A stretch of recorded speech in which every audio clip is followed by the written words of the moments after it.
Welcome to the Author Spotlight Show, a platform dedicated to celebrating remarkable women who share their purpose and their passion to make a difference in this world. My name is Gail Watson. I'm founder and CEO of Women Speakers Association, a global community of women who use their voice to powerfully inspire others. Today, we're talking about the book, Voices of the 21st Century Women Empowered Through Passion and Purpose. This book features extraordinary women from various backgrounds and walks of life who share how their message has merged from their life experience. With passion and purpose, these stories inspire readers to embrace their own power, break barriers, and create a better future. These women are a testament to the strength and collective voice of women in shaping the world in which they envision. So today I have the proud honor to interview co-author of Voices of the 21st Century, Women Empowered Through Passion and Purpose, the amazing Karen Anderson. Welcome to the show. Hi, Gail. Hi, everyone. It's so exciting to be here. Thank you very much. Super excited to be with you today, Karen, and I've been looking forward to our conversation all day. Um, I was reading your story. You title your story, Am I a Ghost? And I mean, you come right out in the first few sentences of your story, just talking about an awful event that really changed your life. And this event was back in Christmas 2003, 20 years ago. So let's talk about that a little bit. Like, what inspired you to share this story? Um, it was actually visiting a meeting of Women Speakers Association, and I had come to that meeting just to support a friend. And I thought, I have nothing to say because and it wasn't like false humility. I'm a copywriter. And so I tell other people's stories. I don't tell my own. And I'm very proud of the fact that I never tell my own stories. But there was something about the women there and how sincere they were and how real and professional. And I just got this little sprinkling of an idea that being a victim survivor of domestic violence, maybe my experiences and my insights and the lessons that I learned about how to manage the situation and me might actually be of benefit to others. And so I joined the Women Speakers Association, and I knew that there was the book. And I went, yeah, well, maybe next year. Uh, and then I'd only been a member for a couple of weeks, and I saw the title, which was Women Empowered Through Passion and Purpose. And it just spoke to me. And I went, no, don't be ridiculous, Karen Anderson. You're new to the organisation. You're not even quite sure what you're going to say yet. No, don't do it. But it just spoke to me. And so within a couple of days, I was contacting you saying, may I please be in the book and tell my story? Yeah. It is a very powerful story, and I have to be honest that when I was reading, I actually had to take a breath because I was stopped in my tracks when I read this line where you talk about walking past a mirror just to make sure if you were really there. Yeah. And I mean, now I understand that title, Am I a Ghost? So talk Yeah. to me about that, being that Yeah. ghost. Well, yeah. Look, I like I'm sure many people. I always thought that, well, first of all, being a victim of domestic violence would never happen to me. I was educated, well informed. I'd be able to spot one of those people like that, and I'd never get involved. What I now understand is that they groom us. They tell us what we want to hear. And it's almost like marketing 101. So any of those things that you kind of think, oh, that's not right, when you hear over and over and over again that actually that's quite normal and realistic and rational, you start to take that on. And so all of a sudden, I just thought my partner was grumpy, and then Christmas Day 2003, we were preparing to take some food over to his family's place for Christmas. And he chased me out of the kitchen with a carving knife. And it so changed my world and my belief system about myself and my dreams for the future. And it left me totally numb. And and I there were so many decisions you need to make about, am I safe? Will it happen again? Do I leave? Where will I go? Like, all of life's big decisions all come crashing down on you, and you need to kind of make them then, and you can't. And so what I found was that I was just so numb. I was living in this kind of routine. You know, you get up and you have breakfast at 7 o'clock. It's not that you're hungry, that's just what you do. And so because I felt so numb and so lifeless, you watch those Hollywood movies and, the person's dead and they don't know. And so I'd go past the mirror occasionally and I go, am I really there? Like, yeah, I look like me. Do I want to smile? Yeah, I can smile. Yeah, okay. And so I'd go on. And I think that, and this was stuff that I had never spoken about, like never. And one of the reasons was, what had happened wasn't my biggest problem. What I had to work out was how I was going to get out. And then when I was out and I was rebuilding my life, that was what was important, not what had happened before. And so writing this story, I really felt like it was very important for people to understand that it's not an easy decision to leave a committed relationship when it becomes abusive. It just isn't. You too, in my case, I was unharmed physically, but I was significantly emotionally challenged. And I thought it was really important that as a community, we start to understand that, because when we understand, we become more compassionate and we can change the way we deliver services to victims of domestic violence. And so when I was writing this chapter, it just seemed like it was time, time for me to talk about it. And I often get my husband to proofread my own marketing materials. And he had never heard this story at all. About 2/3 of my chapter, he had never heard. And I thought, well, I probably need to share it with him first. And so I said to him, look, I want you to proofread my chapter, but I know you're going to get upset. So you need to read it twice, once to actually read it as a reader, and then the second time to proofread it. And we need to be doing it at a time when you're feeling sort of fairly robust, and when, it's a bit quiet. So we set up that time, and I could feel our home get quieter and more still as he started to get into the story. And it tears me up, because at the end of it, we just embraced. We both had tears in our eyes. And it was really interesting because he said to me, I knew about that moment on the stairs, but I hadn't realized it in context and how insightful that moment was in a time of great fear and anguish. And so in a way, this chapter has also brought us closer together as well. That's fantastic. And it does bring up a lot of emotions. So it's you write well and you share, and thank you for finding that courage to share such an intimate secret in your life. So that was 20 years ago, Mm. and it was a life-changing moment for you.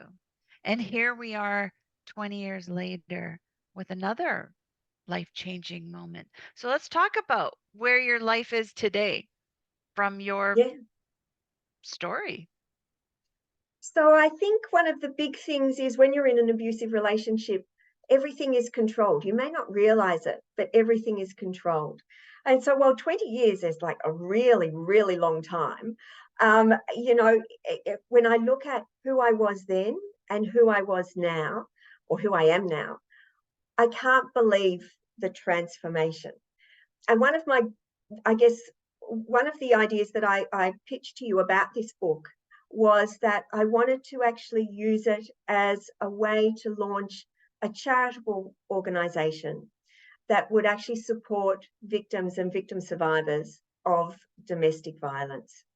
And so that is where all of our energy is going, and also why the title of the book was so important to me. Like, it just spoke to me.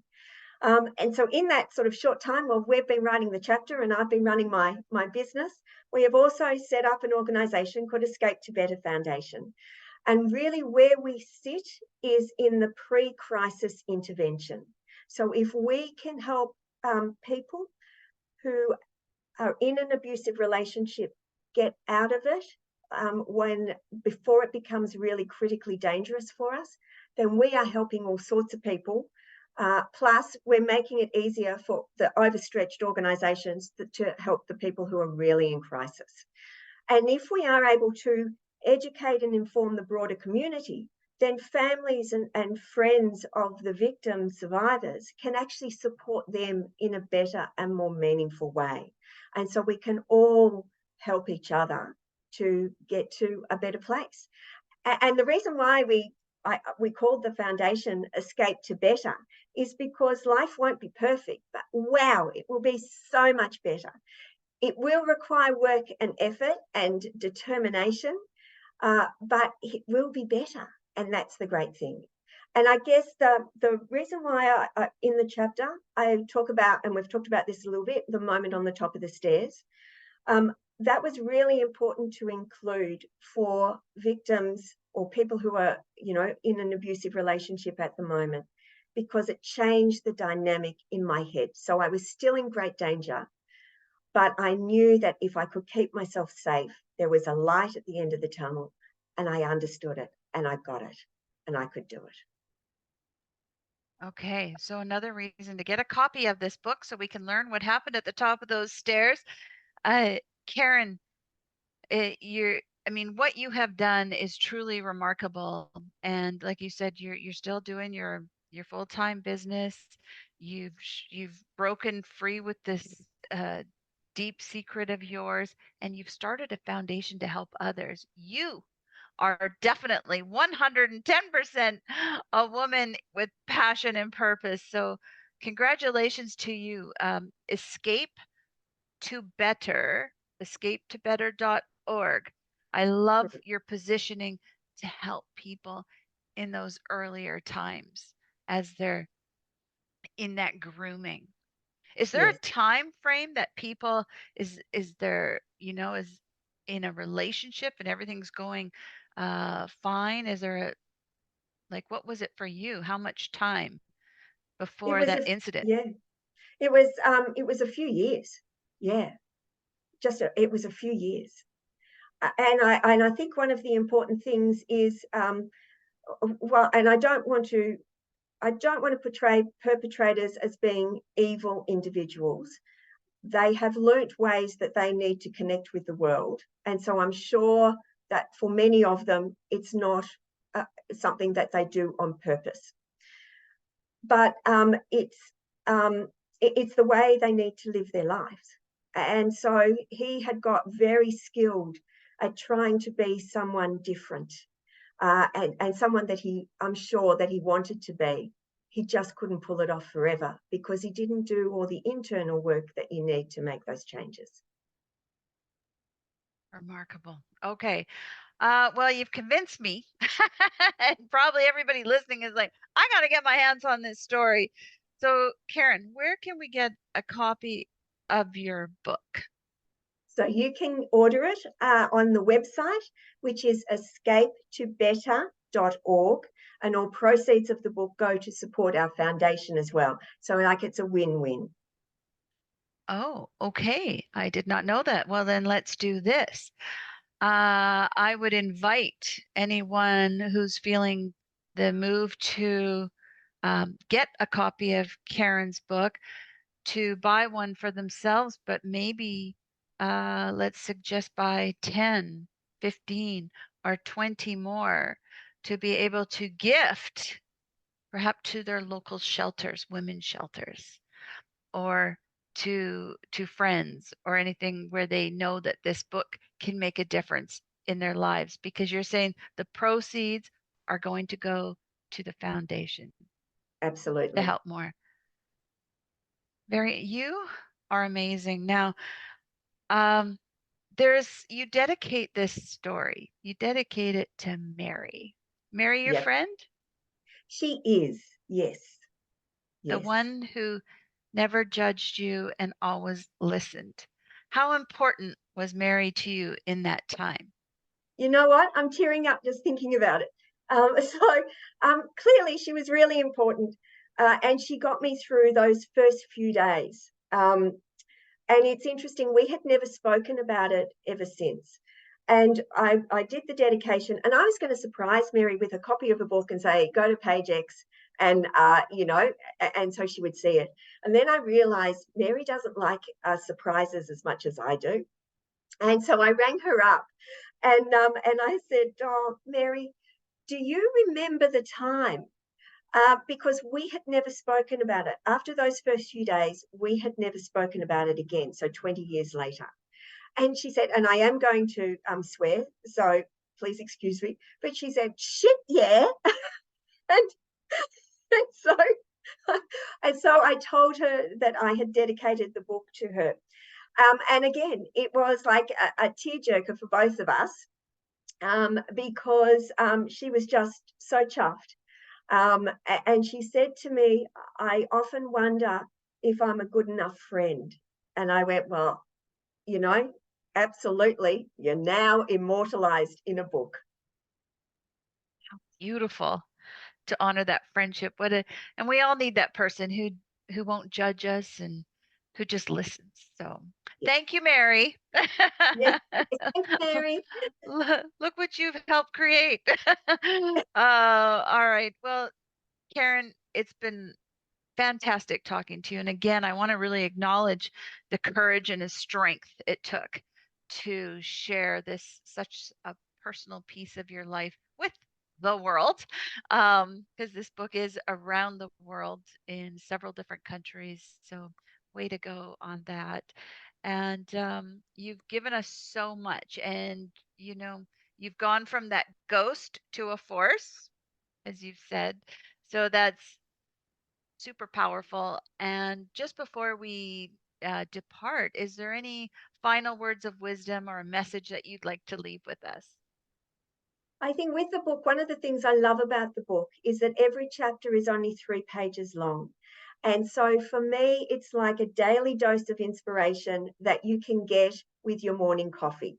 And so even if you're not involved in any way with domestic violence, which I really hope you're not, there are lots of inspiring stories in there.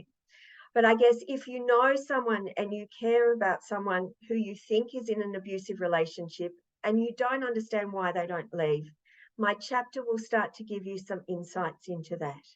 And if you are living in an abusive relationship, then the bit on the top of the stairs, I hope, will give you the courage to understand what's going on so that you can actually find your own escape. Terrific. And if you do need that support in finding your own escape, please don't hesitate to visit Karen's website, Escape to Better. Org. Escapetobetter.org. We'll put that down in the notes below. So escapetobetter.org. It's a life-saving website for you to visit. And at the other end of it is a very warm and welcoming heart who is going to not judge you and who will listen. She's going to be the Mary in your life. But also, Gail, there are lots of wonderful support services Yeah. across the world and in lots of cities. And so they are also very much appropriate to contact. Yeah, excellent point. Of course. The big thing is get some support. Yes. Right. Okay. Well, thank you again, Karen. Just a beautiful story. You've made this book a powerful force out there in this world. So thank you very much. And I want to thank our listeners today for joining us. And wherever you are in this world, I want to wish you a great day. Thank you.